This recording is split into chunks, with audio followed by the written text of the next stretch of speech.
বাংলাদেশ সত্যি একটা অদ্ভুত সময় পার করছে। দেখেন এইমাত্র খবর হলো যে খালেদা জিয়ার অবস্থা স্থিতিশীল আছে, তিনি চিকিৎসা নিতে পারছেন।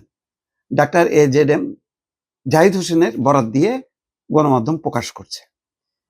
কালকে রাতের বেলা কি খবর? ওসমান হাদি, শরীফ ওসমান হাদি সিঙ্গাপুর জেনারেল হাসপাতালে চিকিৎসাধীন। তার অবস্থা সংকটাপন্ন বলে সিঙ্গাপুরের পররাষ্ট্রমন্ত্রী ব্যক্তিগতভাবে ডক্টর মোহাম্মদ ইউনূসকে টেলিফোন করে জানিয়েছেন।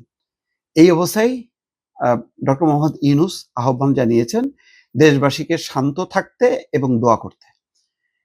কেন শান্ত থাকতে? কারণ একটা অস্থিতিশীল একটা পরিস্থিতি তৈরি হতে পারে যদি হাদির একটা দুঃসংবাদ আসে। কেউ কেউ সেই সুযোগটা নিয়ে এমন একটা পরিবেশ তৈরি করতে পারে যাতে শোকের বদলে একটা ভয়ার্ত পরিবেশ, সেই পরিবেশটা যাতে না হয়। দেশের মানুষ এমন একটা অবস্থার মধ্যে আছে, বেগম খালেদা জিয়া এই যে আজকে বলা হচ্ছে স্থিতিশীল আছে, চিকিৎসা নিতে পারছেন। মানুষজনকে জিজ্ঞাসা করেন, 80% মানুষ বলবে যে বেগম খালেদা জিয়া হয়তো তাদের মাঝে ফিরবেন না। এরকম ধরে নিয়ে দারুণ উদ্বেগ উৎকণ্ঠার মধ্যে আছে। তার মধ্যে তারেক রহমান ফিরছেন 25 তারিখে। কি একটা অস্থির সময় কল্পনা করেন। একদিকে মৃত্যু শয্যায় শরীফ ওসমান হাদি, অন্যদিকে বেগম খালেদা জিয়া জীবন মৃত্যুর একটা সন্ধিক্ষণে। তার মধ্যে তারেক রহমান আসছেন এবং তার মধ্যে বাংলাদেশে এমন কিছু ঘটনা ঘটছে যেটা মনে হচ্ছে এই বোধহয় শেষ, আর বোধহয় নির্বাচন হবে না, পুরো পরিস্থিতি উল্টে যাবে, পাল্টে যাবে। এমন অস্থিরতা, নির্বাচনের সময় ঘনিয়ে আসছে। সরকারের পক্ষ থেকে বলা হচ্ছে যে প্লিজ কোনো সভা সমাবেশ করবেন না, এমন কোনো পরিস্থিতি তৈরি করবে না যাতে নির্বাচনের পরিবেশ নষ্ট হয়। কিন্তু আমি দেখছি যে তফসিল ঘোষণার পরদিন ওসমান হাদির এই ঘটনা পুরো একটা অস্থিতিশীল পরিবেশ তৈরি করেছে।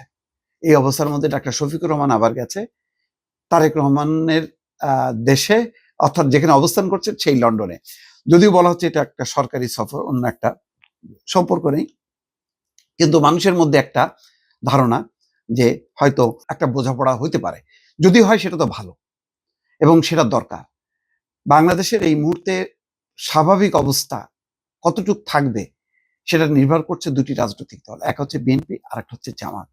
এখন জামাতও ক্ষমতা চাই, বিএনপিও ক্ষমতা ফিরে পেতে চায় এবং এই জন্য বলছে যে ভোট এত সহজ না, নির্বাচনটা এত সহজ হবে না। কেন বলছে? অথচ সহজ হওয়ার কথা। এমন পরিস্থিতি তৈরি হলো, কিছু শক্তি, রাজনৈতিক শক্তির উদ্ভব ঘটলো যারা এসে মনে হচ্ছে লন্ডভন্ড করে দিতে চাচ্ছে।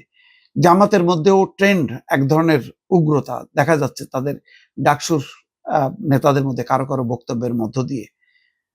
ভারত বিরোধী যে ধরনের আওয়াজ তারা তুলছে তাতে এমনিতে একটা অস্থিতিশীল অবস্থা, যে আমরা কতখানি আসলে কুলাইতে পারবো। আমাদের তেমন কোনো মিত্র কি আছে? আসলে বাস্তবে নেই, যতই হিসাব নিকাশ করুক না কেন।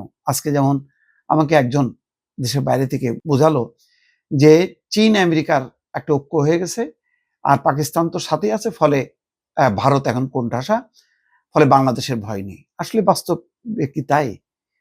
ভারতের অবস্থা কি এতই দুর্বল যে দুর্বল অবস্থা দিয়ে বাংলাদেশ চ্যালেঞ্জ করতে পারে? অনেকগুলো শঙ্কা তৈরি হয়েছে, আমাদেরই অস্থিতিশীল পরিবেশ, তার সাথে আমরা ভারতের যোগসূত্র খুঁজে পাচ্ছি বা খুঁজে বের করা হচ্ছে। সেটা ব্লেম গেম হচ্ছে, পাল্টাপাল্টি একটা উত্তেজনা চলছে।